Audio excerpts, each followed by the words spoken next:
morning, good afternoon, and good evening, all of my fellow book lovers. It is I, Corene, from Keep It Fictional, the Port Moody Public Library podcast, all about books. And what better day to talk about books than the day that we are recording this on, which is gloomy, catastrophically rainy, apocalyptic, Noah-worthy?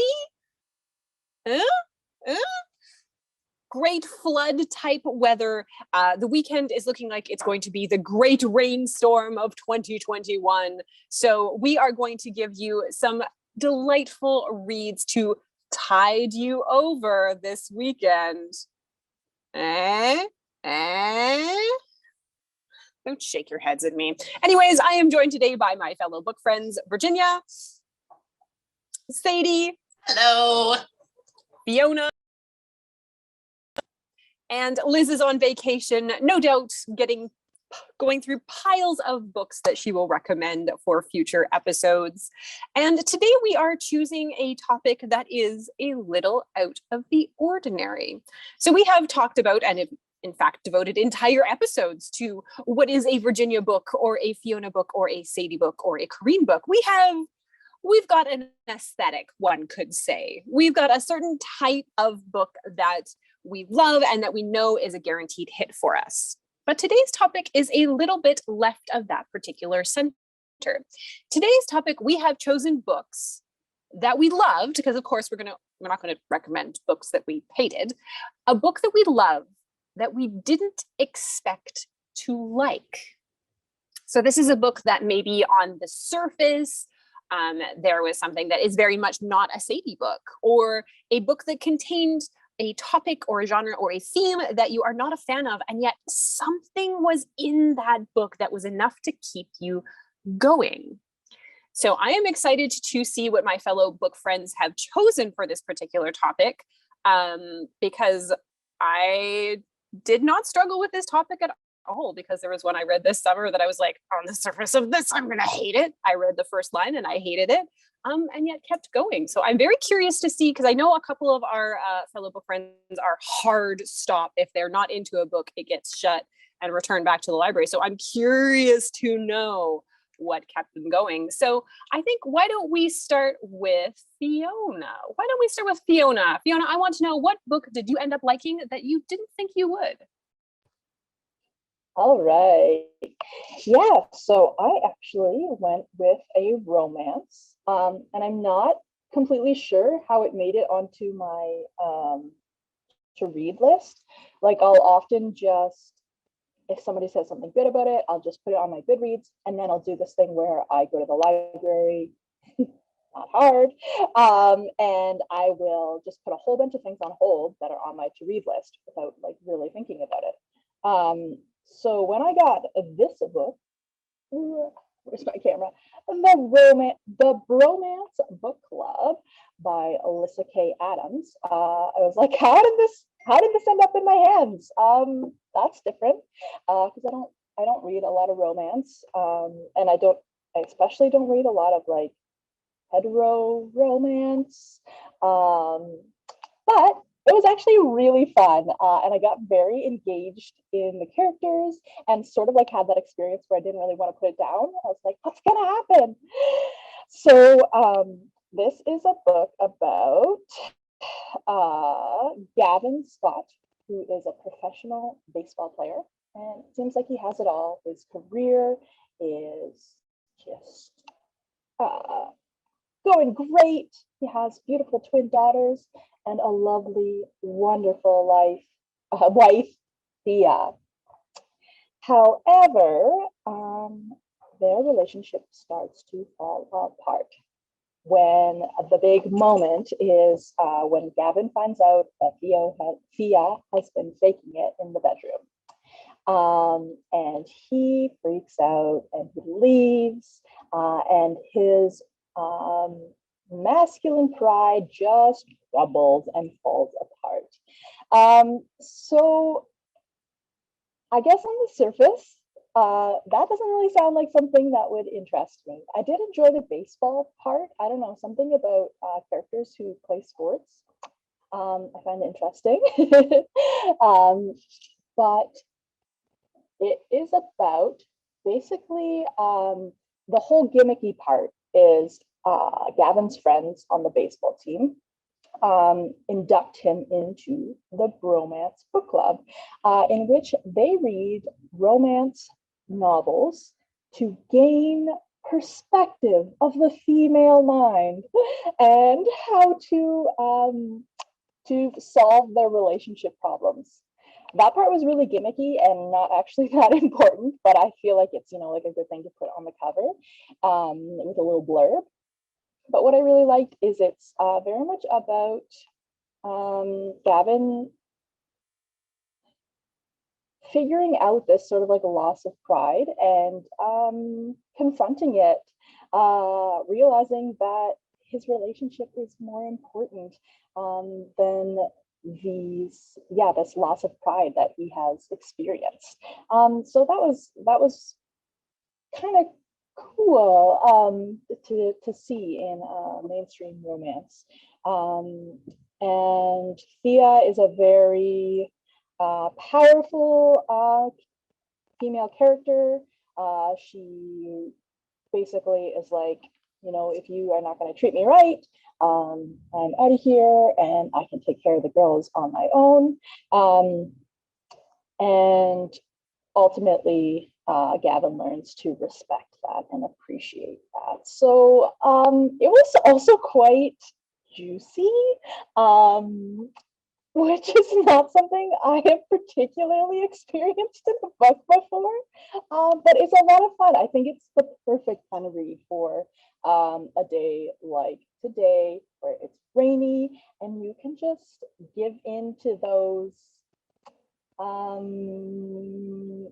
I'm not going to finish that thought, but you could just sit down and read this whole book in one day and just be completely engrossed in this second chance romance.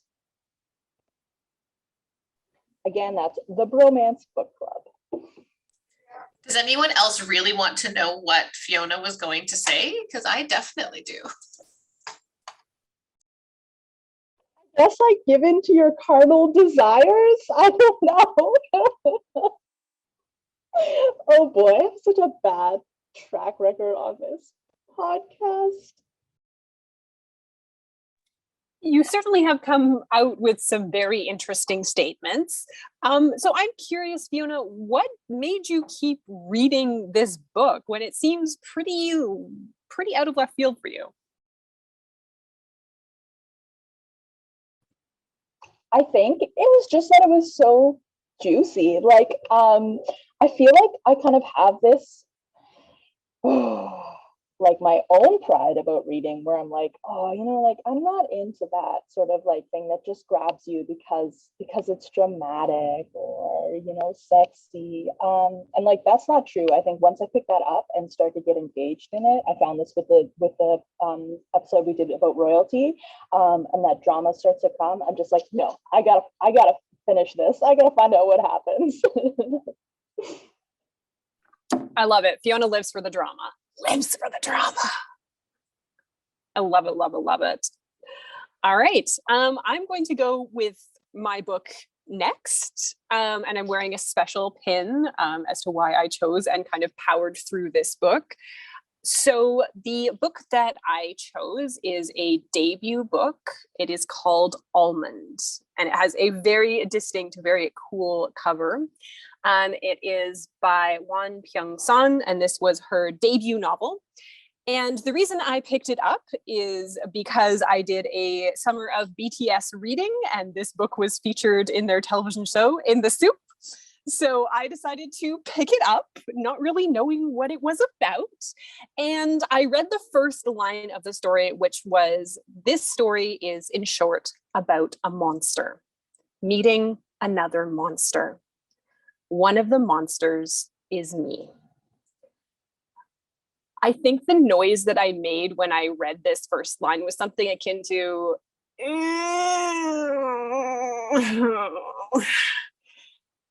I'm not a big fan of like a monster baby. No one can tame me. I'm like unknowable, unscrutable, dark creature. So I was like not thrilled when I read that. And in fact, the subject matter is I wasn't quite sure what tack the author was going to take with it. It is about a young boy named Yunjae, and when he is born, his mother notices that something is wrong. When he falls down, he doesn't cry. He doesn't smile at her or respond to her. He's very aware. He's looking around and making eye contact and observing the entire world around him. But his mother is convinced that he is missing something. And through various tests and interventions, eventually it is discovered that Yunjae has a condition called alexithymia, which means that his amygdala is not fully formed. And the amygdala is this kind of like little almond-shaped bit in our brains that helps us feel emotion. It makes us feel sad, or it makes us feel happy, or kind of amplifies the emotions inside of us. And if you have a condition like Yunjae, you might go to the most terrifying, spookiest zombie maze in all of Universal Studios and just feel nothing. You might be in the middle of a birthday party and someone gives you exactly the present that you want and you don't feel anything. And Yunjae doesn't really care about this condition because his mother and his grandmother that he lives with have created this wonderful space for him to live and to grow up in. And his mother devotes her life into teaching him the almost mathematical formulas that he needs to display to survive in the world and to pass as normal. So she has little Post-it notes all over the apartment. If someone bumps into you, you say, "I'm sorry." If someone gives you a present, you need to lift the corners of your mouth and smile and say thank you and make sure your eyes get bigger. She has almost every scenario in the entire world that she can think of mapped out around their entire apartment. But there is a scenario that she did not prepare for. On his 16th birthday, on Christmas Eve, his mother, his grandmother, and he go out to a restaurant to celebrate, and there is a horrible tragedy.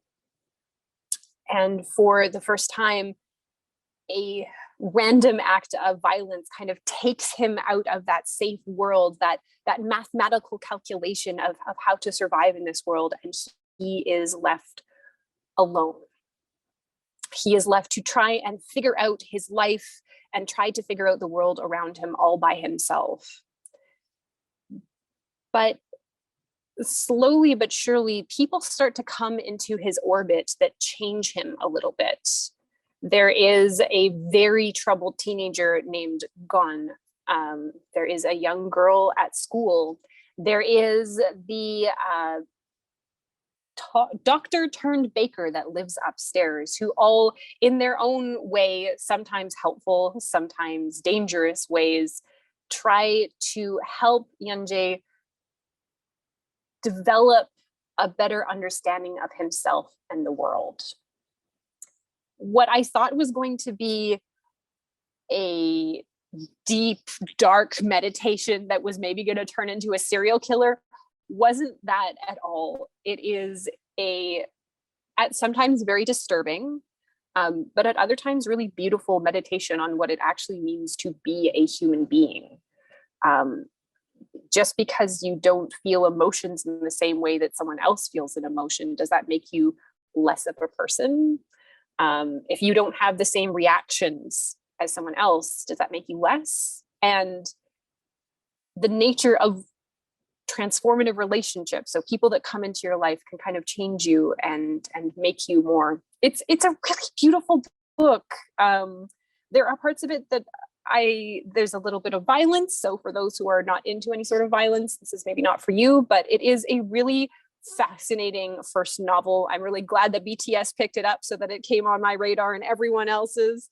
And I would highly recommend that you give it a shot. It's perfect for a rainy kind of meditative fall day. And that is Almond.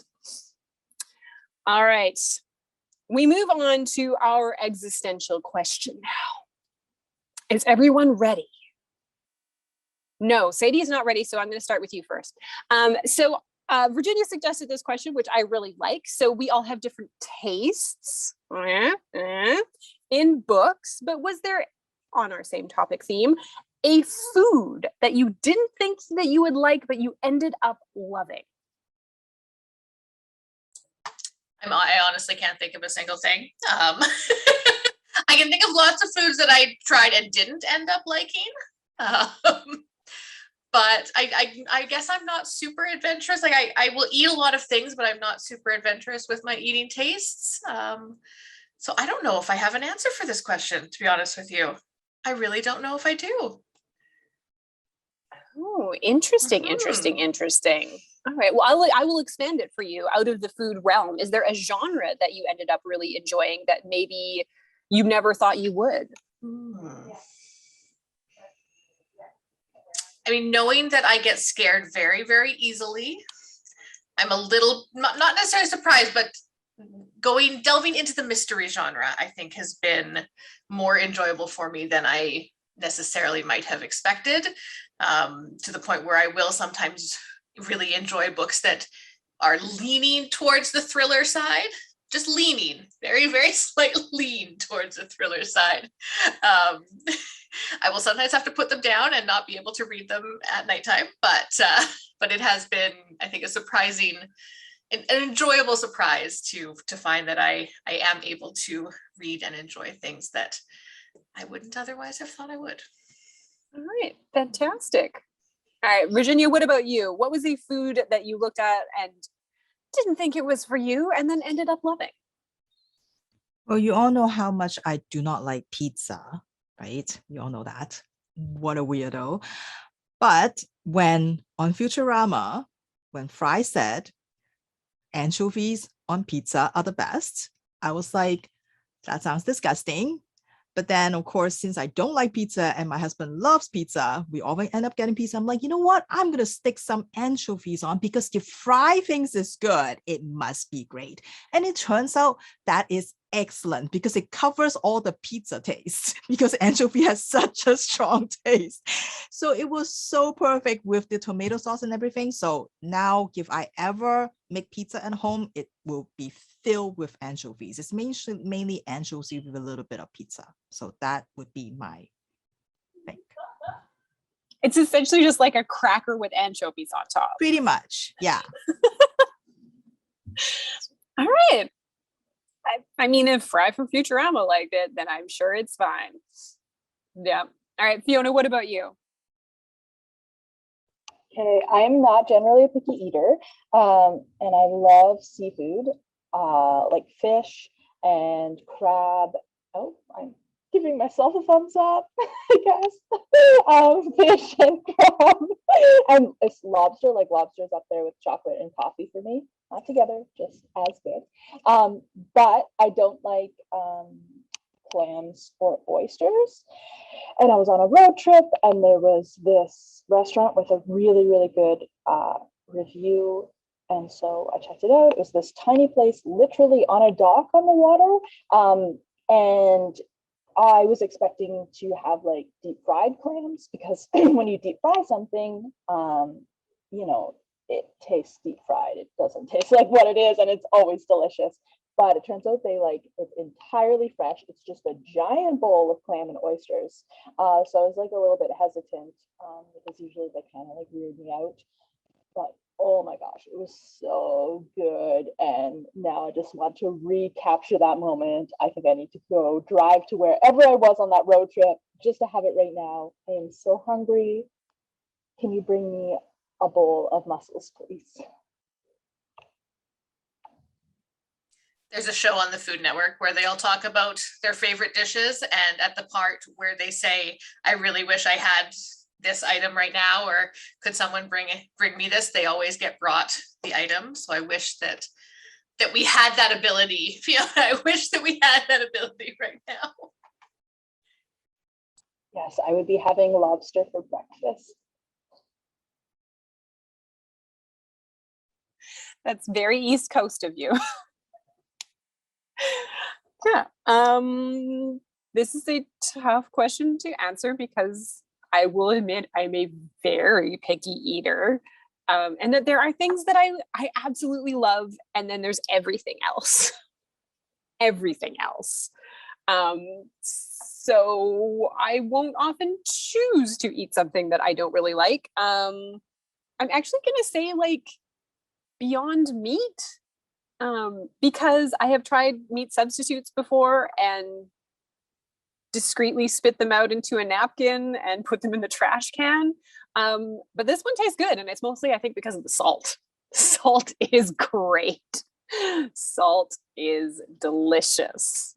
Yeah, but it's always good to try something, and you never know, you might be like delightfully surprised, which is why this is today's topic that we're trying out. Oh, I forgot to say for mine is that it is translated by Sandy Joseph Lee. The work of a translator is incredibly important, so I wanted to make sure that I mentioned her name.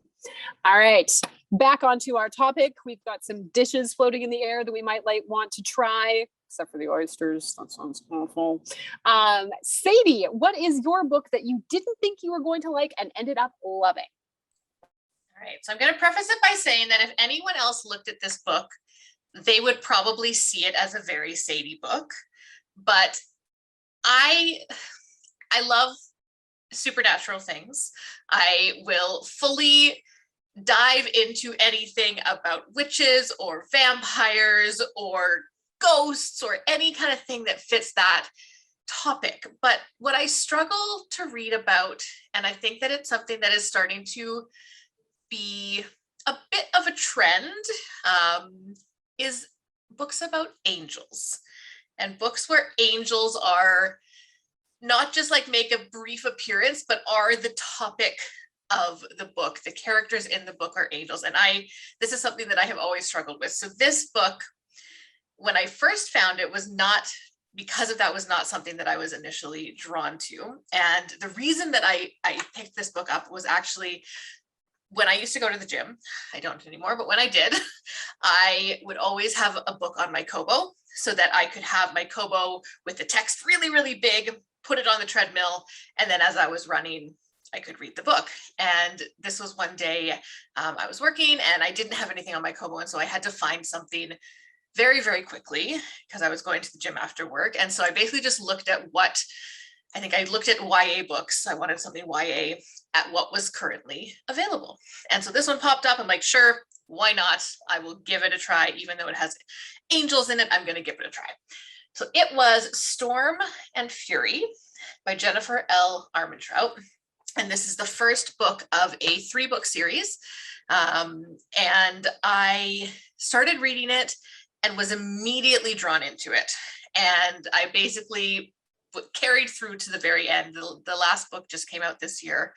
And I've continued to commit to this series and completely dive into it and be quite surprised that I enjoyed it.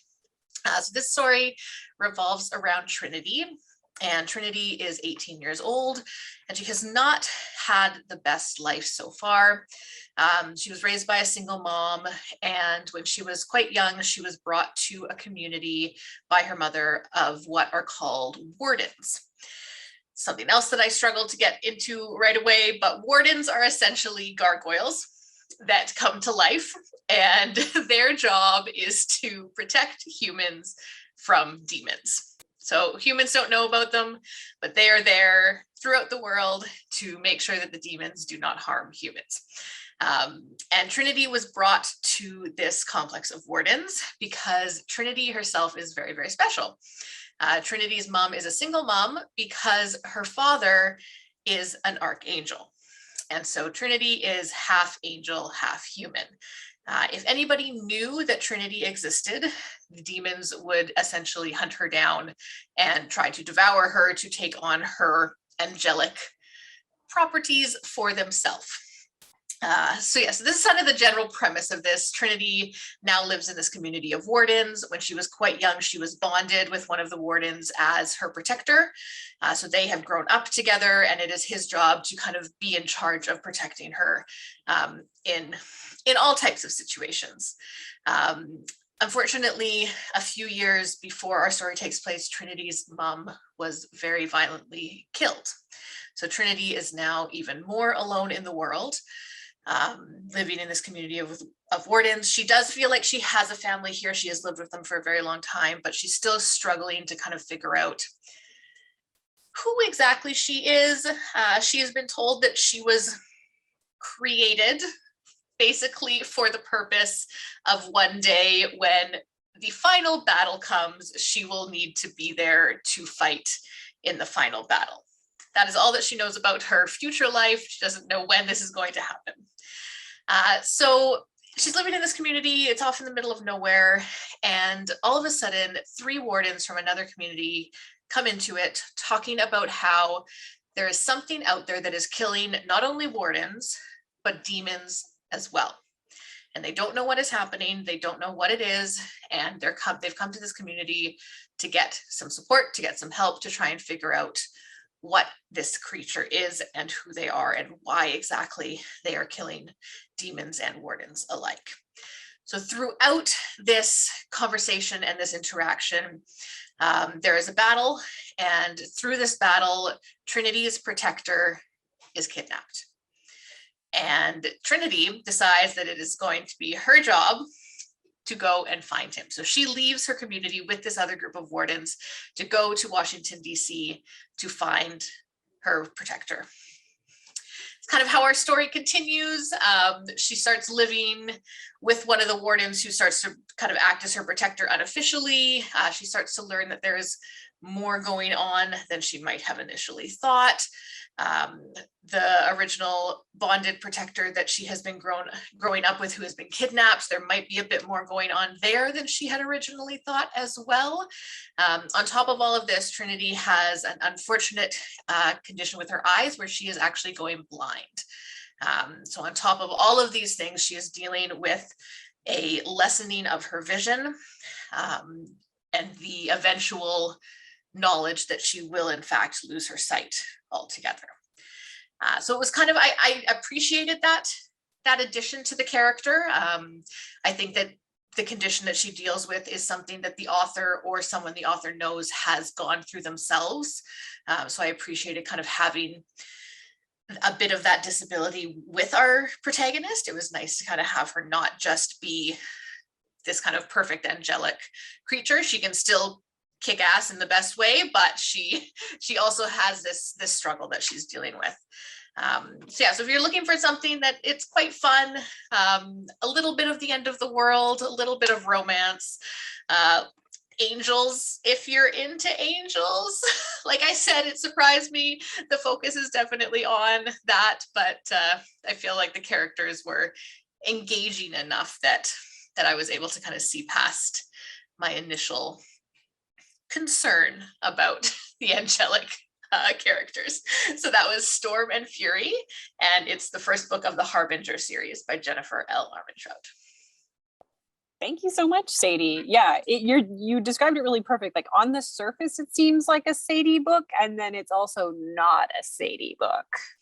I don't know what it is about angels. I just can't.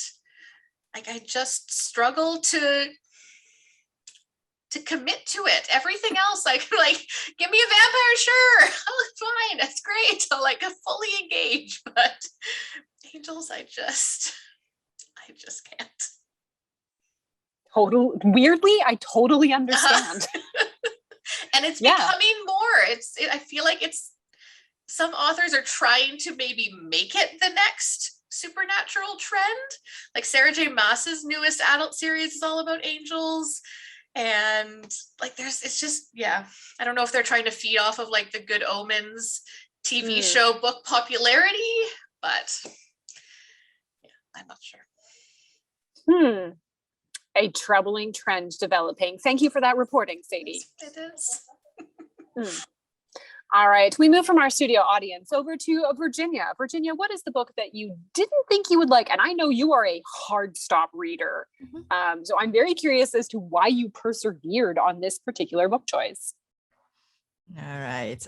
So the book that I chose when I saw the topic, there's like two books that came to mind right away. And I picked this one because I feel like it's definitely not a Virginia book. It has no magic, no scary monster, no aliens, doesn't happen in space, it's definitely not a book that I usually read. But I pick it up because there was a book reviewer that I tend to have similar tastes with. And I find that when it comes to like non-speculative kind of fiction, if they like it, generally I tend to enjoy it because there's always something weird or something different or something unique about either the character voice or the narrative style or something about it that makes it different. So I feel like, I'll give it a chance and see what happens. And I end up quite enjoying it. I think probably also because of the timing when I read it. Given what we've been through in the last 18 months, I feel like many of us will probably empathize with the main character a little bit more than we might have, without all of this happening. So the book that I chose is Everyone in This Room Will Someday Be Dead, and it's by Emily Austen, a Canadian author. The title does sound like a Virginia book, but the story, probably not. So this is about 27-year-old Gilda, who is having a hard time getting out of bed, just like many of us sometimes feel, to try to go to work or to even just, get up, right? And in fact, she hasn't been feeling that for weeks. So she hasn't actually shown up to work for weeks. Pretty sure she doesn't really have a job anymore. Gilda is also a frequent visitor to the emergency room because she often feels like there's a heart attack coming. She feels shortness of breath. She feels sharp pain everywhere. She feels her heart is racing. Sometimes she feels like she can't speak. And so she goes there so frequently that all the nurses or the doctors, they all know her and they don't necessarily take her very seriously. Her house is also not very presentable because there are towers and towers of dirty dishes precariously stacked on top of each other. There's dirty laundry everywhere, to the point where she just kind of buy new underwear every week so that she doesn't have to wash them. And her family is also not helping because they are not the type to talk about things, so everybody just kind of pretend that everything is all well and good, and there's nothing going on at all. And on top of all that, everything makes her think about death, thinks about dying, hence the title of the book. And it doesn't even matter whether whatever that she encounters has nothing to do with death or dying at all. Her mind just takes her down that road, and eventually she ends up thinking about death and dying. And she knows she needs help, but it's hard sometimes.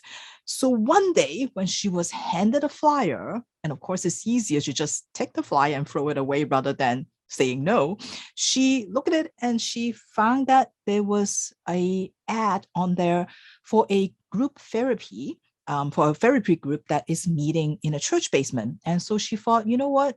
Maybe it's time. I don't have a job. I need to do something. So maybe it's time. I'm going to go try this out. So she got to the church at the time and she was greeted by the priest, Father Jeff. And Father Jeff is so happy to see her. And Father Jeff is like, oh, I'm so glad you're interested in the job. Come on in. And she's like, I'm not here for the job. But she doesn't really know how to say it. So she sort of just goes along with it. She sits down and Father Jeff starts asking her questions, like in a job interview. But most importantly, they wanted to know if she knows how to use the computer and if she can get them onto the internet, because it turns out that the previous church secretary, Grace, has passed away, unfortunately. So they haven't been checking their messages and all of that stuff for months. So they really need some help. And before she knows it, Gilda has a job at a church as the new office assistant. But Gilda knows that there are so many things about her that the church will not approve of if they know who she really is. On top of all her inability to function sometimes, she has two big strikes against her. One, she is an atheist. She does not believe in God. She doesn't know the words at mass. So she's pretty sure that, the first, like, she's expected to go to mass, and that, when she gets there, they're going to find out, because she clearly does not go to church, does not know when to sit, when to stand, when to kneel. So they're going to find her out very, very soon. But not only that, strike number two, she is a lesbian. Pretty sure something that the church does not approve of. So she just totally feels like an imposter, and she's just waiting for them to find her out. And even though she has to, of course, try her best to keep up this appearance, and it's not because she wants to lie to them or anything, it just sort of happens that way. And to keep up her appearance, she has to even go out with some guy that this church set her up with, because, she's young, she's single, like, even though she has a girlfriend, she can't tell them that she has a girlfriend.